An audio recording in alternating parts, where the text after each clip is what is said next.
Hi, welcome back to my channel. I'm Michelle, and today I want to share with you how I kind of started and run a co-op. If you're new here, I have a 9, 5, and 2-year-old, currently homeschooling my 9 and 5-year-old. This past year was our first year homeschooling, so we are first year homeschoolers. And if you're anything like me, you ran into some difficulties of finding homeschool groups to meet with. Now, I've talked about in past videos how the only groups available to me in my area, and when I say my area, I mean within 45 minutes. There's a large conservative Christian group, and there's also a group, Classical Conversations. Neither of those really fit well with our family, so socialization, getting out with other people, also having connection to other homeschooling parents who are going through similar things that I can find support with was important. So not only my kids having other kids to play with, which I think is important, but also having that support network for myself, I think was really important. And it's definitely one of the things, looking before we decided on homeschooling, I knew is something I wanted to include. So how did I go about creating my own since there was no other option? So I'm going to start by kind of explaining my journey through it and how it came to be, and then follow it with some tips if you're curious or want to start your own co-op. So for me, I got lucky. There's another mom in our community that attempted to start a group herself during the pandemic COVID years, because there was a lot more parents choosing homeschooling during that time. And the group was really full, but once that first year ended, a lot of parents did not want to continue with it, so they stopped attending. And this is before I found out about the group. So when I contacted this woman, she had a Facebook page for a homeschool group, and I talked to her about it, and I said, I'm interested, and we discussed back and forth about, what the group was about, and she was still trying to figure out what to do with it since it was pretty much just her at this point. And we decided to collaborate and work together to form this group. So we became co-creators of it. We're co-creators on Facebook. We share the responsibility of it, and I think that would be one of the tips I would have is, if there's another parent that can share it with you, it does make it easier. Now, don't get me wrong, sometimes it makes it harder, but not having all of it on your plate is helpful, especially if things come up in your life that you need someone to back you up and take over, they're there. So that relationship was really good and really important, and is still really good and important. So from there, we used our specific talents, and it's really nice because this other mom is very artistic and naturally minded, and I'm very type A and a list and lesson plan type of person, so I think we mesh very well. We both bring that to the group, which has been really helpful. She sees things differently than I, and I see things differently, so if you're part of our group, you get the whole experience. So we worked together, and pretty much my role became, because I've worked in private schools in the past, and I've taught Sunday school for years, so making lesson plans and things like that are not new to me, and it's actually very easy. And I am a person that prefers to have a plan going into something opposed to just winging it. So what we decided to do was to come up with a list of activities, because we didn't want it to just solely be a meet and play type group. We do have that once a week, during the warmer months, not during winter. During the warmer months, we do meet for playground meetups once a week. But there's also a day we have that we do specific activities, which I think is really nice because I wanted more than just a play group for my kids. So we have the one playground meetup, and then we do the activities. And how we decided on the activities was we made a list, because there's typically 4 Fridays, and that's when we would meet, Fridays in a month. We would choose 4 specific activities for kids to do. Now, what activities do you do, especially when you have a wide age group? So we have from 2 to 13. And we accept and welcome everyone into our homeschooling, any religion, any belief system. That is one thing that was really important to us, especially coming from a background where we were not accepted into certain homeschool groups because of our unique perspective or beliefs. So we created a co-op that accepts everyone, every age. I know there are some co-ops that don't let you bring younger kids, siblings.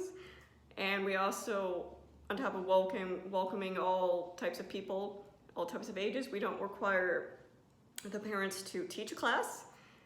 I know it can be stressful as a homeschool parent to ask another parent to do that, and we haven't found it. We welcome parents if they have talents that they would like to share or they would like to do something. They're more than welcome to, but it's not a requirement by any means. Now, so for these specific activities, one thing that we figure would work well is a nature curriculum, because I feel like that's pretty broad enough for everybody that no one will be offended by the curriculum choices we make. So the curriculum we went with was Exploring Nature with Children, and I'll link everything I can down below.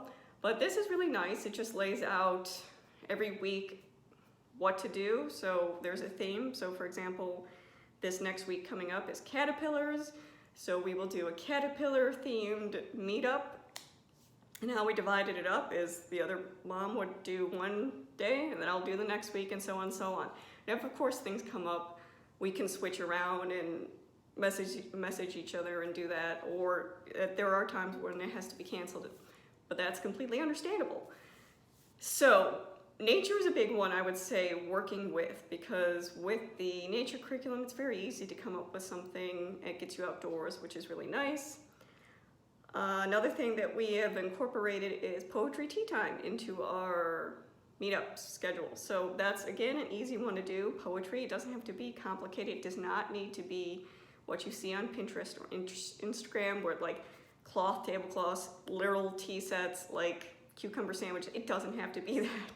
It can just be picking up some, in our case, allergy-friendly snacks, making some tea, having some lemonade, and the kids just bring some poetry books, and we share poetry. Sometimes we do take it farther than that. Sometimes we do an art project with it. Sometimes we do a specific, like this past time we did a specific unit on descriptive poetry and wrote our own poems. Sometimes it's doing games with it. So it can be whatever you want it to be. It doesn't have to be overly complicated, because I think that scares a lot of people away if it's really complicated. It can be simple and still really engaging. Another thing we do is, I looked on Pinterest. Again, Pinterest can be helpful. There's tons of pins about starting your own co-op, different activities.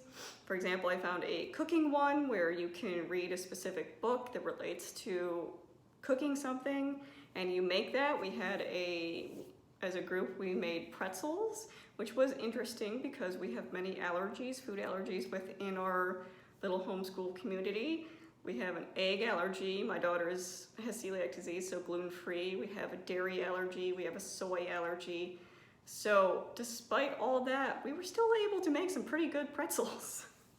So cooking is always a really good one. Just fun activities to do like that. And if you would like a separate video on just activities to do for co-op, I can do that for you. We have an entire year's worth that we've done. So I think that sums up the content of it, and that makes it easy. So the first step you really need to do is figure out what you want your homeschool to be, or your homeschool co-op group to be. Do you want it to include everybody? Do you want it to be available to all ages? Making these decisions up front, getting a kind of mission statement. You know how in businesses they have a mission statement. I have a business degree, so again, that's where that type A personality comes in. But giving people an idea of what your homeschool is about. Next is, after you do that, how do you let people know about it? This is a good one. So we have a Facebook group. I also created some just plain flyers to put up at the library, because homeschoolers are always at the library. So we made a informational flyer about our group. When we meet, we do never share the location, and I think that's very important, that you don't share specific details about where you are meeting for the privacy and safety of everyone involved. But a simple informational, this is our group name, this is what we're about, this is when we typically meet, but not where we meet. And then for specific months, I've now been rotating the flyers. So for this past May, I put up our May schedule. So for May, we were doing poetry tea time. We were doing a caterpillar unit. We were doing a butterfly unit. Again, that's our nature curriculum. And the fourth one is we're doing outside yoga because again, that other mom has those talents that she can share with us. So I just put a brief schedule so people can see what we're about. And I will link the website I use down below. I use Canva. It's a free kind of graphic design program you can use. I use the free version. There is a paid version. But you can create simple flyers, and I also use it to make YouTube thumbnails if you're curious. But it allows you to have more of a professional look to things like flyers and calendars than just maybe something on Word. So I'll link that down below if you want to check it out. And I'll actually put maybe an example here of a flyer that I've created. But putting those flyers up on places that homeschoolers would normally be. So example, the library. I also put them up. The other mom works at the farmer's market. So the farmer's market is a great place to have flyers. There's usually a bulletin board. Usually coffee shops have bulletin boards. Think where people would normally see flyers. I know it's definitely more an older form of marketing, but it's still useful. I know a lot of people go back and forth on churches. That can definitely be hit and miss, but it is possible to be able to hang these flyers at churches because you will tend to see homeschoolers there as well. So figuring out where the people you're trying to get to, where they typically go. So we've done flyers in the past. Like I said, we have a Facebook group. You have to request to join this group, again, for privacy reasons. And again, on this group page, we do not share specific location. We have a private messenger group for that because again, you don't want to be putting out to everyone in the world where exactly your children are meeting or where a group of children are meeting. So that would be one of my tips, is to keep safety in mind, especially if you post Facebook pictures of your group meetups, that you're asking parents if it's all right to post pictures on Facebook, because not everybody is all right with that. And sometimes legally, depending on people's situations, they can't have pictures of kids on Facebook. So you have a plan in mind, you have a way to market to people, whether it be Facebook, whether it be flyers, but just letting your community know you're out there. And again, I don't just put flyers in my local community, I put it next into the community, the city next to us or the town next to us, so it kind of spread out within that 45-minute radius, because I think that's probably majority of us are willing to go. And let's see, my last tip would be where to meet up. So this is a big one too. Some people are comfortable meeting within their homes. We've done that a few times as well, especially during the colder months. We did try to meet a lot outside because one, it's good to be outside. I'm not a typical person that enjoys being outside, so getting myself out there is good too. So meeting up on playgrounds or places that have picnic benches, a lot of state park type things where you can do a structured activity but also have nature and maybe a playground to play with is really good. So when it's warmer or weather permitting, we definitely always meet outside. During the colder months, we would rotate between, sometimes someone would volunteer their house also. And again, this might be hit or miss for a lot of people. Local churches will often allow you to use their space. For example, we meet at my church. I am a Christian, if that's new to you. So we do attend church. Our church gave us the facility to use for free, and it was really nice because they have all the things we need: tables, beanbag chairs. There was even a computer with a projector, so if we wanted to play specific educational video or clip, we could. So again, check out your community. Even not my local church, another church offered us their gymnasium, because a lot of older churches have things like libraries and gymnasiums that they don't really use anymore. They offered it during the winter months. Hey, if you want to use this as an indoor recreational space, just let us know and you're welcome to use it. So there are a lot of churches that are open-minded and welcoming you in without being weird about it.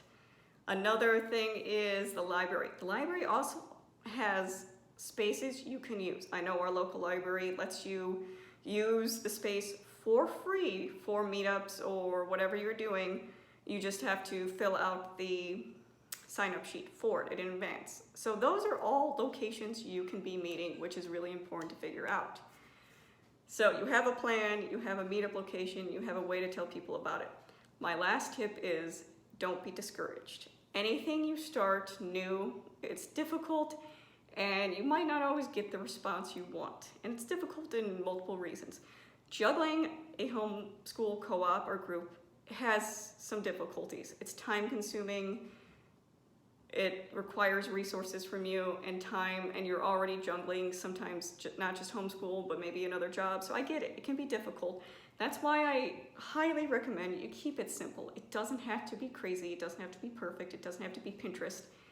It's just a time for us to meet and get to know each other and learn from each other, and that's the point, not whether or not there's a pretty tablecloth on something. So remember that. And my other point to that would be, did a lot of people attend in the beginning? No. Even now, a year after having this co-op, we have 3 families that come routinely, including myself, so that would be 4 families in this homeschool group co-op. Now, granted, we each have like 2 to 3 kids each, so I mean, that's like 9 kids there.